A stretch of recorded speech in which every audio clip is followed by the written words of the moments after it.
back to NC Bass. I'm here reviewing the Piscisfun Perseus, and this is a decent reel. I won it on a giveaway off of Bass Geek, and I've gave it about 8-9 hours onto it. Tried to get some wear and tear to it. He put about a month's worth of use on it, so it's had a little bit of abuse done to it. I use it mainly for cranking, so that's really hard on the reel. Comes in at 6:3:1 gear ratio and 6 ball bearings. It's pretty smooth right out the box. I was like, wow, it's pretty smooth, but it's not quite as smooth as it was when I first got it. You can see it stops, and here's other reels to compare against. You can see this, look, it keeps going. Like that reel is so smooth. But this is a $100 reel.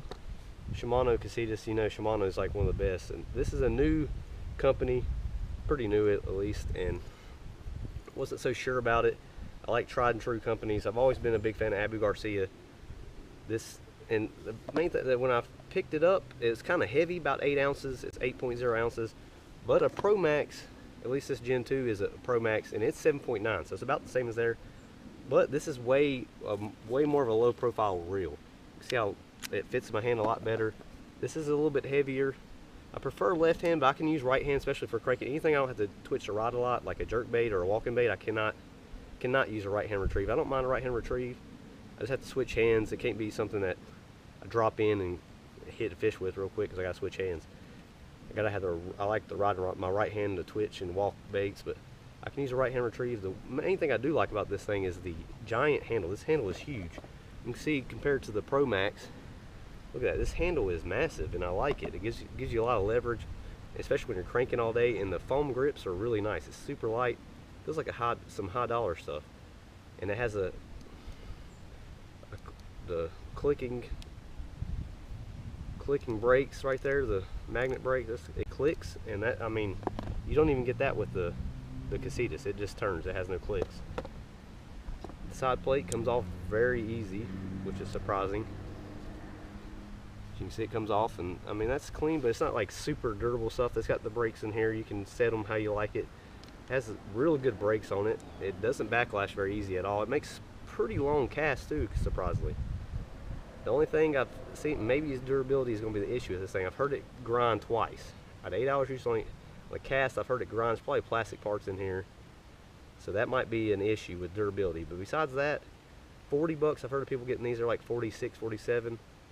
And you can get them for cheaper than that sometimes, especially when they're on sale like Black Friday. It's $40 reel. This is a $100 reel. Of course it's going to be better.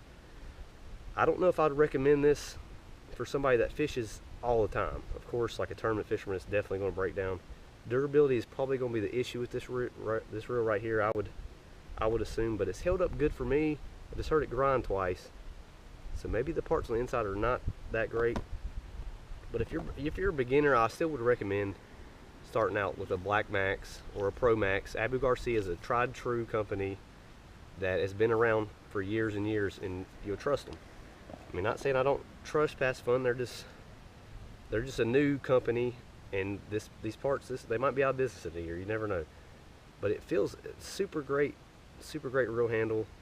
I wouldn't say it's a bad company at all. I would recommend it over this Quantum Burner that I have that was the worst reel ever. It had tons of problems. I used and abused it a lot though, but I would recommend this reel if you just need a couple more extra reels, or if you just fish maybe once a month or something. I would recommend it. But if you're going to fish a lot, especially just getting into it, maybe you would just go with a Black Max that's proven. I'd hate to have your only reel mess up on you, but if you have a lot of reels and you just want to try it just to have an extra reel on the boat deck and it's super cheap, go ahead and get it. I wouldn't not recommend it, but as a beginner I wouldn't recommend it. But if you need an extra reel, I would recommend it. It's held up for me great. I've put some abuse onto it, but it has it's made the grinding noise a couple of times. That's the only issue I have with it. Durability, I wouldn't see it maybe lasting 2 years. It could though, you never know, I could be wrong, but it's the parts on the inside have got to be cheaper for that price. I mean, you get that reel, even a Black Max, you don't expect to last forever. But if you're not using it all the time, it could last long. That's my thoughts and opinions on it. It's a good reel. Recommend it. Not as your first reel though. I'd recommend it as an extra reel to have just on the boat deck. As you can see right here, I'm cranking with the Piscisfun reel, using a little John MD Fishing on a cold day, the only fish I caught that day. Ended up sticking into a huge fish, biggest fish I've caught in 4 years. It was a giant. Oh my God! And the real hunt, it hung on. I mean, I was able to get that giant fish in, so I can't complain about the reel. I had the drag locked down. That was my fault. Luckily, he couldn't. Oh my God! And it was locked down. He did not pull any line out. Luckily, I had to give him some slack there, so I was about to push the button on him. An hour and a half of fish. I did not expect. The lockdown drag really does work. It was really locked down. Wouldn't really recommend that with a treble hook bait. You want a little bit of give. You can see I didn't really even have to set the hook on that fish. He pretty much hooked himself. Oh my God, But the reel hung in pretty good right there. I mean, I was able to crank in a giant fish, no malfunctions or anything crazy with it. Got him right in the corner of the mouth. Just wanting to show that this cheap reel, you don't need the nicest reel to catch a big fish. This is the last thing I expected. That's with a broken, re-put together back rod. What? A Berkeley lightning rod. It shows you don't need the best of everything to catch a giant fish.